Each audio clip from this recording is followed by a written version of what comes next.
ಯಾವತ್ತು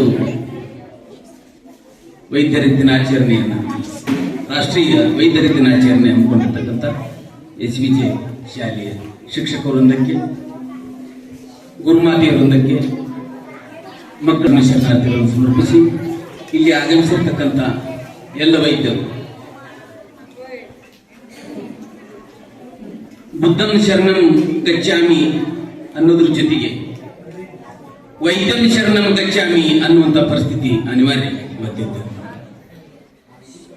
ಯಾಕಂದ್ರೆ ಬುದ್ಧಂ ಶರಣಂ ಗಚ್ಚಾಮಿ ಹೆಂಗ ಫಾಲೋ ಮಾಡ್ತಿದ್ದೀವೋ ಅವನನ್ನ ನಾವು ಅನುಸರಿಸ್ತಿದ್ದೀವೋ ಸಮಾಜ ವೈದ್ಯಂ ಶರಣಂ ಗಚ್ಚಾಮಿ ಅಂತ ಅವರ ಹೆಜ್ಜೆ ಒಳಗೆ ಹೆಜ್ಜೆವನ್ನ ತುಳಿಯುವಂತ ಅನಿವಾರ್ಯತೆ ಅವಶ್ಯಕತೆ. ಅಂತ ಸ್ಥಾನ ನಾವು ಯಾರು ಇವತ್ತಿನ ದಿನಮಾನದೊಳಗೆ ಮರಿಬಾರದು. ಸ್ಥಾನವನ್ನ ತುಂಬಬಹುದು, ಒಬ್ಬ ಶಿಕ್ಷಕರ ಸ್ಥಾನವನ್ನ ಒಬ್ಬ ಶಿಕ್ಷಕರು ಬಂದು ತುಂಬಬಹುದು, ಬೇರೆ ನೌಕರಿ ಮಾಡುವಂತ ಸ್ಥಾನವನ್ನ ಬೇರೆ ಒಬ್ಬ ಕೆಲಸಗಾರ ಬಂದು ತುಂಬಬಹುದು, ಒಬ್ಬ ಕಿರಾಣಿ ಅಂಗಡಿ ಒಬ್ಬ ಡ್ರೈವಿಂಗ್ ಅನ್ನ ಬೇರೆದವರು ಆ ಸ್ಥಾನವನ್ನ ತುಂಬಬಹುದು. ಆದ್ರೆ ವೈದ್ಯರು ನಿಂತು ಮಾಡುವಂತ ಆ ಕೆಲಸ ಸ್ಥಾನವನ್ನ ವೈದ್ಯರನ್ನು ಬಿಟ್ಟರೆ ಬೇರೆ ಯಾರಿಗೆ ಆ ಸ್ಥಾನವನ್ನ ತುಂಬಲಿಕ್ಕೆ ಬರುವುದಿಲ್ಲ. ಯಾಕಂದ್ರೆ ಕೈಲಾಸದೊಳಗೆ ದೇವಾನು ದೇವತೆಗಳೆಲ್ಲರೂ ಒಂದ್ಸಲ ಕುಡಿದ್ರಂತೆ. ದಯವಿಟ್ಟು ಯಾರು ಮಾತಾಡಬೇಡ್ರಿ, ಯಾಕಂದ್ರೆ ಇದು ಕೊನೆ ಭಾಷಣ, ಹಿರೇ ಮಗ ಆಗಬಾರ್ದಂತೆ ಕೊನೆ ಭಾಷಣ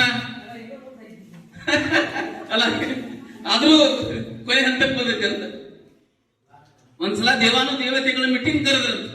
ಭೂಲೋಕದೊಳಗೆ ನಾವೇನಾದ್ರೂ ಈ ದೇವಲೋಕದೊಳಗೆ ಇದ್ದಿರ್ತಕ್ಕಂಥ ನಮಗೇನ್ ದೇವರು ಅಂತಾರಲ್ಲ, ಭೂಲೋಕದೊಳಗೆ ದೇವರು ಅಂತ ಯಾರಿಗೆ ನಾವು ನಾಮಕರಣವನ್ನು ಮಾಡೋನು, ಆ ಸ್ಥಾನವನ್ನು ಯಾರಿಗೂ ಕೊಡೋನು ಅಂತ ಚರ್ಚೆ ಮಾಡಿದ್ರಂತೆ.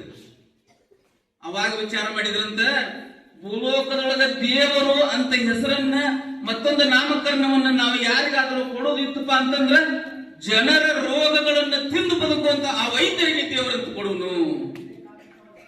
ಚಪ್ಪಲ್ ಹೊಡ್ಯಾಕ ಬರುವಂತ ಯಾರಿಗೆ ಕೊಡೋಣ ಅಂತಂದ್ರೆ ವೈದ್ಯರಂತ ಏನದಾರಲ್ಲ, ಜನರ ಮತ್ತು ಸಮಾಜದ ರೋಗಗಳನ್ನ ತಿಂದು ಬದುಕು, ಬೇರೆ ಏನಾರ ತಿಂದು ಬದುಕು ಬಹಳ ಮಂದಿ ಅದಾರ. ರೋಗಗಳನ್ನ ತಿಂದು ಬದುಕೋದು ಐತಲ್ರಿ, ಅದು ಬಹಳ ದೊಡ್ಡದು.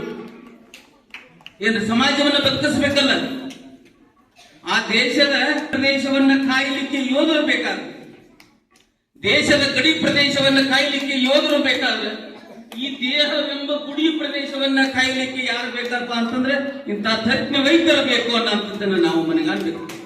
ಇಂಥ ತಜ್ಞ ವೈದ್ಯರು